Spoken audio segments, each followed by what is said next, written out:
Welcome, guys, to Suitcase Divas podcast. This week we have a special episode featuring New Orleans native Anthony Jefferson. This super talent has studied classical, blues, R&B, and ultimately found his passion in jazz music. Anthony has released multiple albums and is currently working on new music. We met Anthony on the MSC cruise that we went on in December, and he was the jazz singer on our infamous 18th floor, and we had such a great time hanging out up there, listening to his set, Sure did. and getting to know him. Yes, amazing. So without further ado, here is our dear friend, Anthony Jefferson. Hello, Suitcase Divas. Hello. You guys are looking absolutely radiant and fresh and bubbly and all that good stuff. We've recovered. We have bubbly. We have Prosecco. I should have known. What's going on? New and exciting. It's an absolutely gorgeous day here in the Dominican Republic. I'm going to, maybe in an hour or two, head out to the city of Santiago, maybe do a late lunch and do some shopping. That sounds awesome. It looks beautiful there. It is, and it's just waiting for you to arrive. We're very jealous of your warm weather. It's very, very cold here. It is. It's very cold and windy here. Well, I ain't jealous of y'all. Well, it's been, like I said, it's been great weather here. We rained for about 5 days straight, and then it just turned into absolutely gorgeous. So, okay, so when did you realize that music was a big part of your life? well, first of all, let me say, Suitcase Divas, I absolutely love your program. You guys are absolutely amazing, and I'm very pleased that you have selected me to be a part of this up and blowout program. So yeah, I actually knew that I was going to be a musician when I was about 5. Or maybe before then, but at 5, I definitely knew. I'll give you an example. I've been to private and parochial school like all my life. And so it's kind of like when I was in first grade, the nun had a sister, Subiru was her name. She selected 3 of us to go out and pick up all the trash in the playground. So me and 2 other kids were out there doing this, and all of a sudden I get whiff of blowing into a Coca-Cola bottle. So then I got the other 2 kids to blow into buying bottles. So we made some kind of crazy song. So we ran back into the classroom and insisted that she let us do whatever we had to do, and apparently the class loved it. And so, at that point, I mean, I knew I was going to be like something in the music. So yeah, That's awesome. That is great. yeah. So, And what else?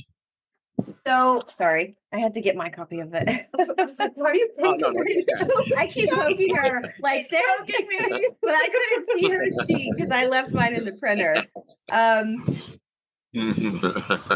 So who inspires you in the music industry? Who were your inspirations as you were growing up, and then did that change as you grew up?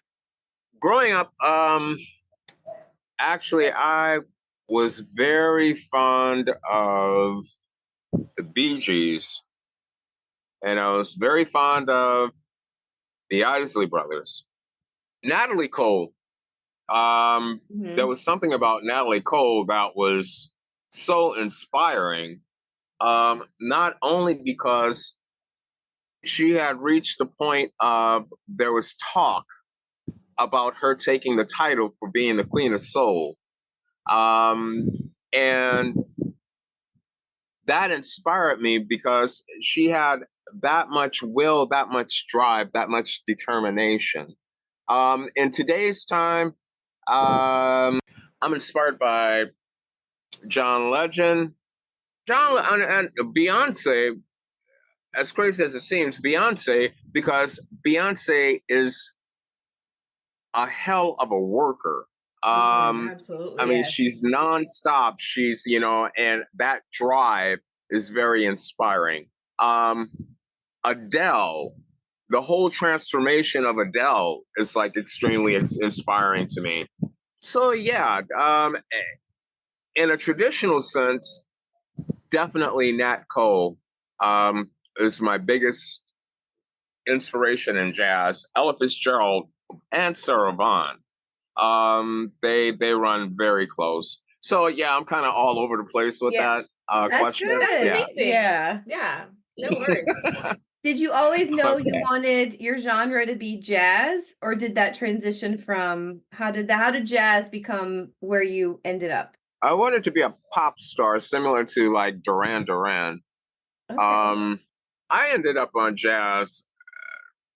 Believe it or not, I come from New Orleans, a native New Orleanian, and growing up, my parents would always like send me or bring things that were jazz stuff. Like you get these. I had a big setting of placemats with all like Jelly Roll Martin, and it gave like a whole history of everybody. I didn't Okay. pay that much attention to it, or anything. Throughout school, I mean, even from elementary school, I was really into R&B though. I mean, I really like I the love classic some R&B. R&B. Mm-hmm. You throw some of that Gladys Knight in there, and some Aretha, and Teddy Pendergrass, and all of that stuff. I mean, it was just like it was so passionate, and between that and, believe it or not, I was really into country music. Okay. It's a lot of emotion Yeah, in country music. I'm sorry. I said there's a lot of emotion in country music, right? Oh yeah, absolutely. It's I always call country music a white man's blues. Um, yeah, but what I love about it is the fact that it has a story to tell. And it's all depending on how that story is narrated to pull in the audience. And they just, I mean, it's got a lot of emotion, a lot of passion, and I'm a passionate person, so I identify with it. So, Sure. but going into how I got into jazz was when I first got accepted into California Institute of the Arts. My best friend, who is the number one back then, um, and now he's currently the number one jazz drummer in the world. That's Willie Jones II. We were at Cal Arts together, and Willie is the one that immediately said, "You need to go into jazz." So I used to hang out at Willie's house in Culver City. And so I met his dad, who was Willie Jones the First, who was one of the former members of the group, the Flamingos. Mr. Jones, started giving me private lessons on jazz tunes. And so twice a week, I mean, even though I was in school, but twice a week when I'm always over by Willie's house, I'd study with his dad. And I ended up getting his dad, I forget the word, but working as a professor for Cal Arts during that time. So it was just like really, really cool. After that, I switched over to Berkeley. And when I got to Berkeley School of Music, they didn't put me in jazz. They kept me because I had essentially started studying classical music with Cal Arts and on a full scholarship. So when I switched over to Berkeley, I thought that I would be in the same regime. But instead, what they did they put me into R&B, in which everybody was fighting to get into R&B, and it was the last thing on my mind was to get into R&B. So it was weird, but I kept my vocal training as in classical professions with all the classical professors there. So I did all my classical training, but I studied over there. So after I finished Berkeley, I go to the University of New Orleans. And when I get to the University of New Orleans, I was pulled under the wing of Ed Peterson and Harold Baptiste and Ellis Marsalis. Mr. Marsalis, who's the father of Wynton and Branford Marsalis and Delfeo and blah, blah, blah. So that's when, to give a definite response to the question, is when I really got into jazz. And I mean, got into it completely. So, yeah. And then when I got here to the Dominican Republic, it just elevated and elevated and elevated. So that's where that happened. Yeah. Well, that's awesome. That's a very diverse path that you took to get there. That's pretty cool. Oh, yeah.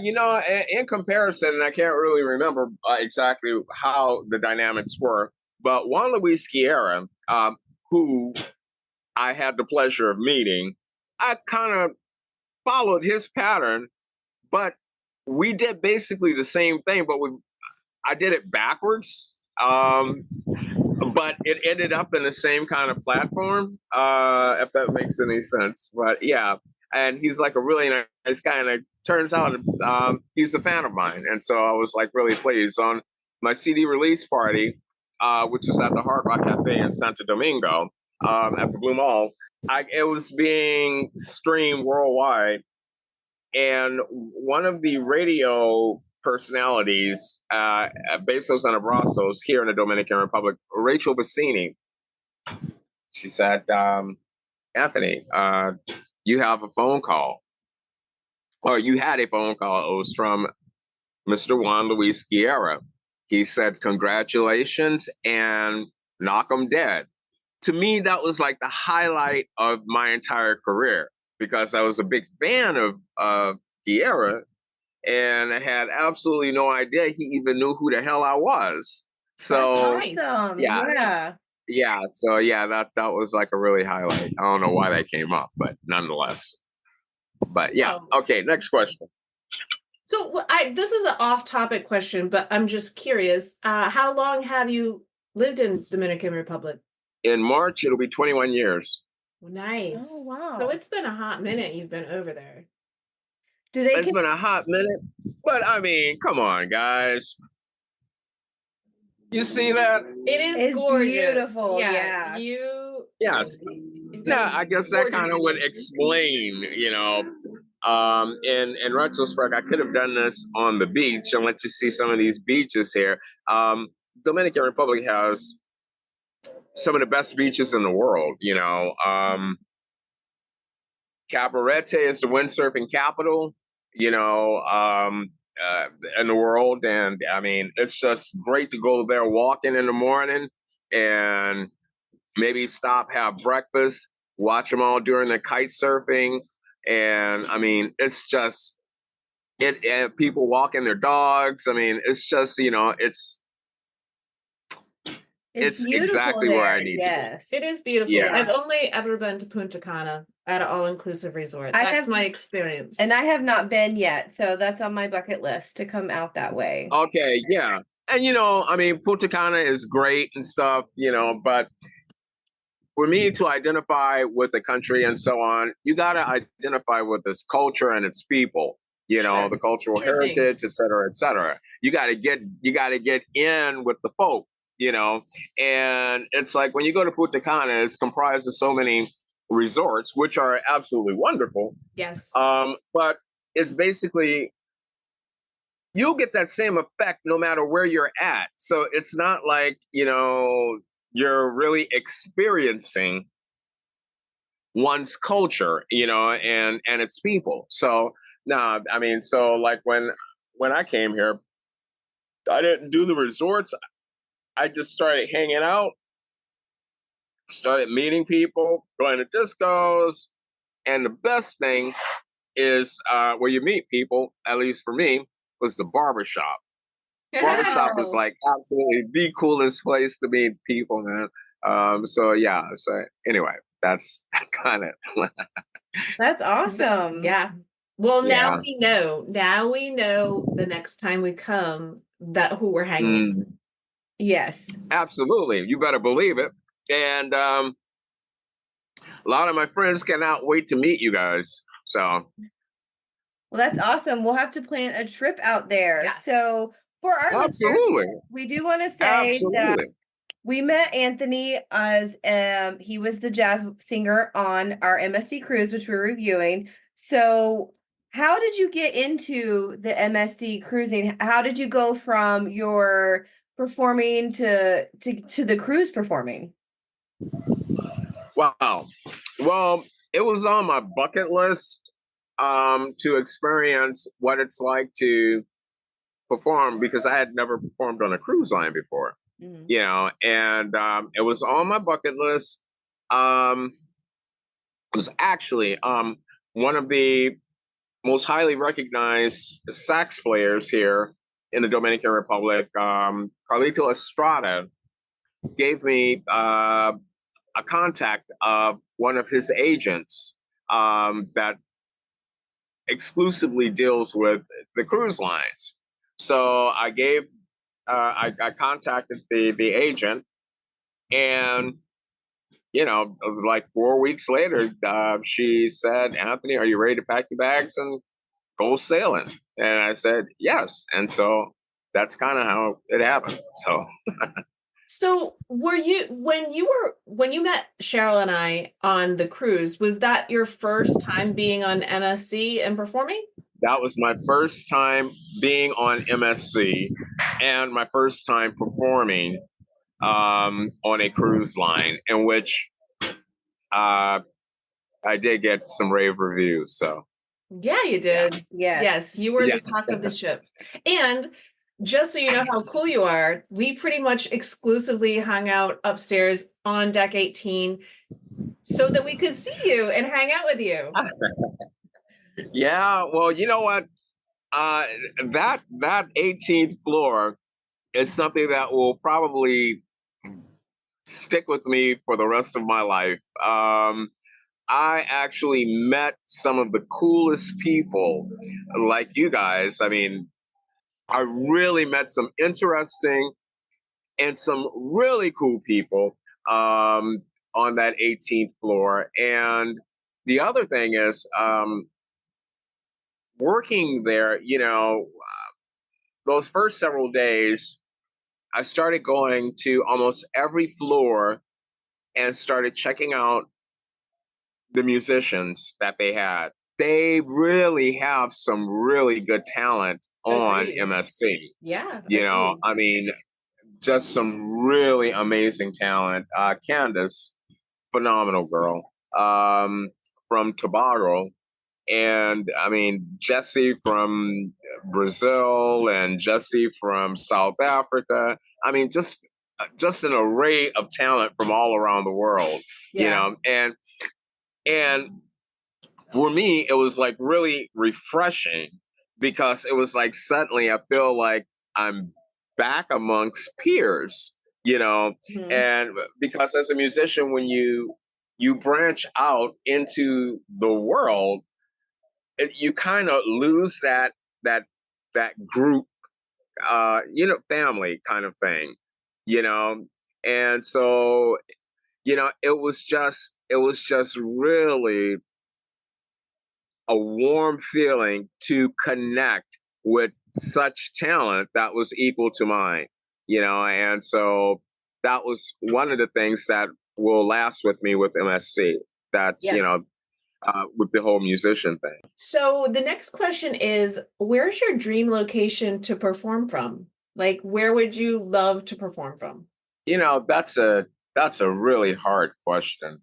Um, One place is, I would love to perform at the Kennedy Center.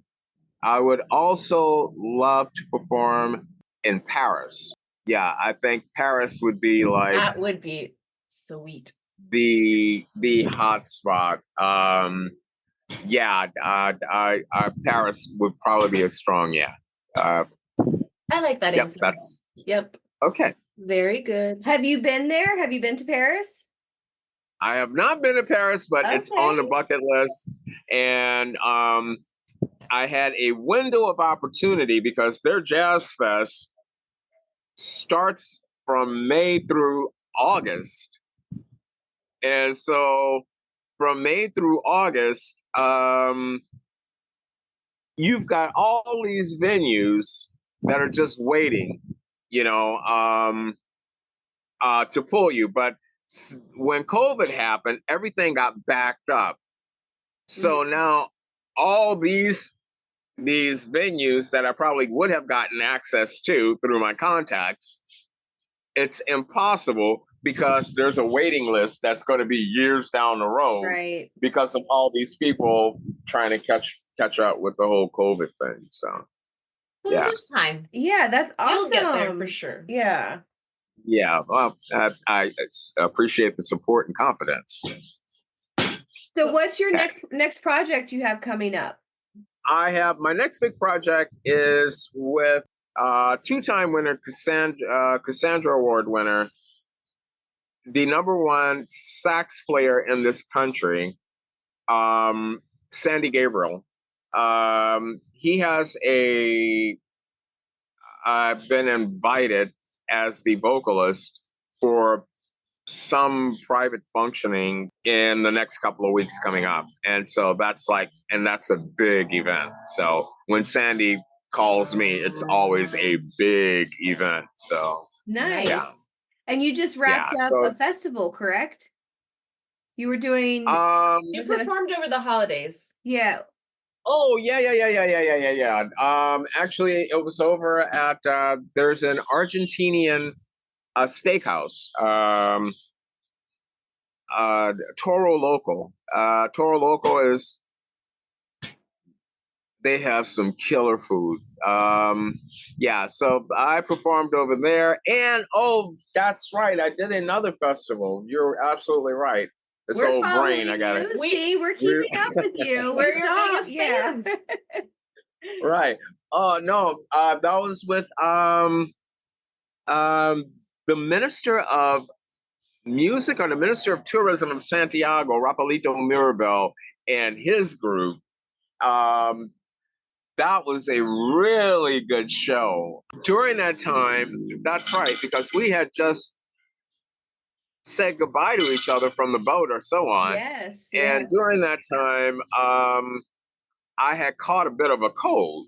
Yes. And so I had to perform under that cold, and my God, but I knocked it out. But still, it was a very trying moment. But everybody loved it. You know, after it was over, I had to take pictures with a host of people and sign autographs and all that shit. So that's awesome. Awesome. Yeah. So okay. I know you have two CDs out right now, 2 albums. I'm sorry, yes. I'm not great. Well, actually, there's 3. 3. Okay. My first CD was when I first arrived here in the Dominican Republic. I went to Santiago, and when I got to Santiago on Monday nights, there was Lunes de Jazz. That's like Monday night jazz with like an open mic. The whole thing was unbeknownst to me. My piano instructor, I had hired a piano instructor because I had a ebony baby grand at home. And so I was like, well, I might as well try to brush up on it and get a teacher. So I hired a instructor. And so the instructor hears me coming down the stairs singing, blah, blah, blah, blah, blah, which I usually do when I'm walking in the house. I just don't pay attention. I'm just like humming, blah, blah, blah. He's like, man, I didn't know you could sing like that, and so on. And so then the next thing I know, I'm a homebody, first of all. And so they were like, well, how are we going to get Anthony to get out the house? So they said they wanted me to come to this school where they would have to introduce how the voice and piano interact with each other and so on. Okay, that made sense. And so, I mean, they knew how to get into my skin because, I mean, that sounded like, okay, this is something that would help somebody or something. Mm-hmm. So I'm like, okay, let's do it. So instead, they brought me to the Grand Theater de Sabao. So when I'm walking into the lounge, I'm like, this don't look like no damn university. And the place was completely packed. And so they had already put me on the list to perform 2 or 3 songs. Well, to perform one song. I said, okay, fine, I'll go ahead and do it. And did something that the band knew or whatever. Audience went, I mean, cuckoo. And so then I had to end up singing 2 more songs. Then on this one song, this was really a special moment. On this one song I was singing, it was You Don't Know What Love Is. I'm singing on stage, all of a sudden, the place is packed. All of a sudden, the doors open, and this dude, I still don't know who the guy is, came walking in with his trumpet. He knew the song and got on stage while I'm performing, and the audience went absolutely berserk. How fabulous. Took a standing ovation, Nice. and for me, when you receive that kind of acclaim, it becomes like an addiction. All of a sudden you want more and more and more.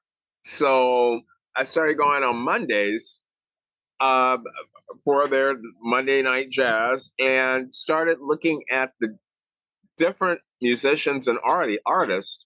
Santiago has a great pool of musicians, and I was absolutely blown away because I had no idea that they knew jazz, and they know jazz very well here.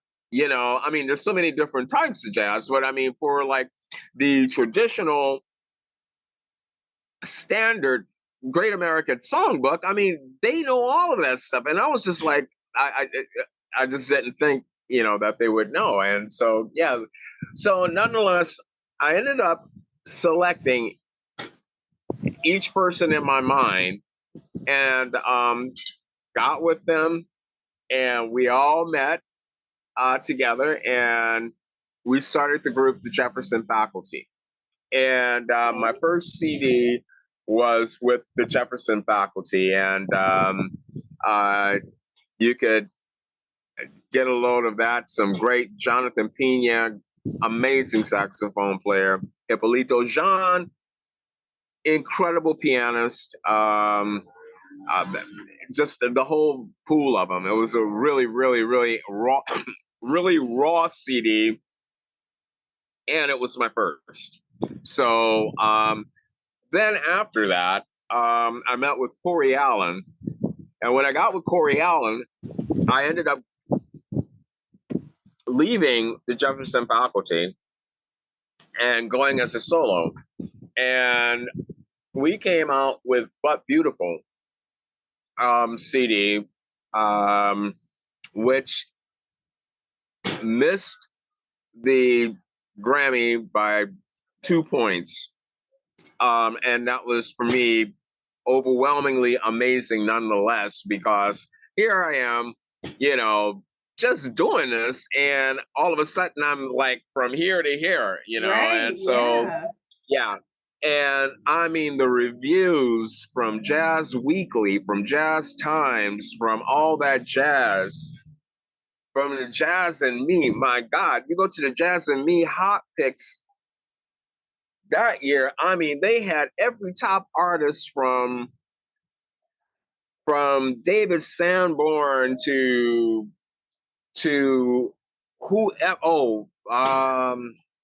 Gregory Porter.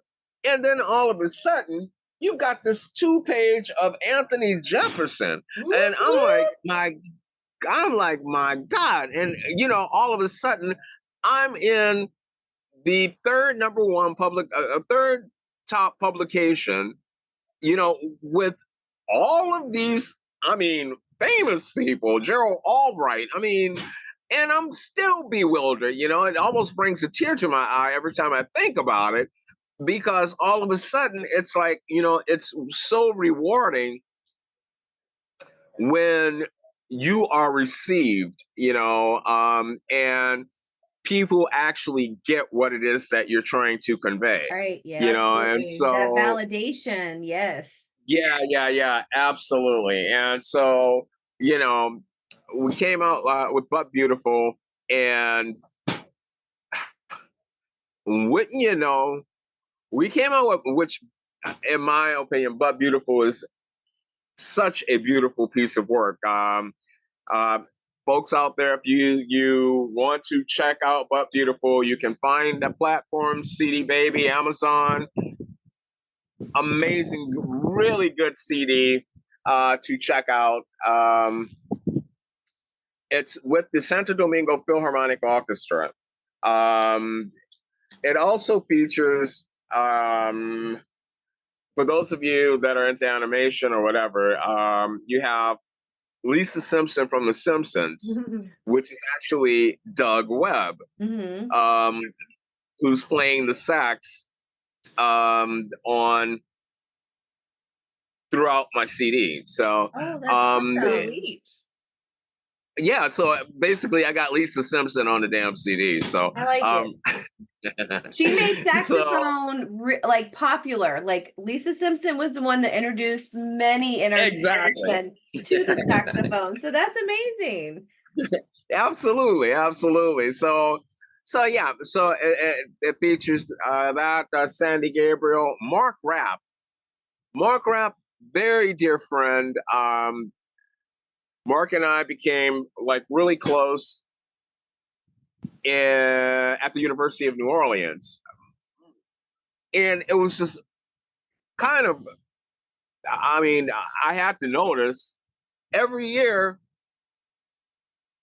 they have Mark and me in the same classes. I ended up with a restaurant, a very successful restaurant for over 10 years in New Orleans. And during that time,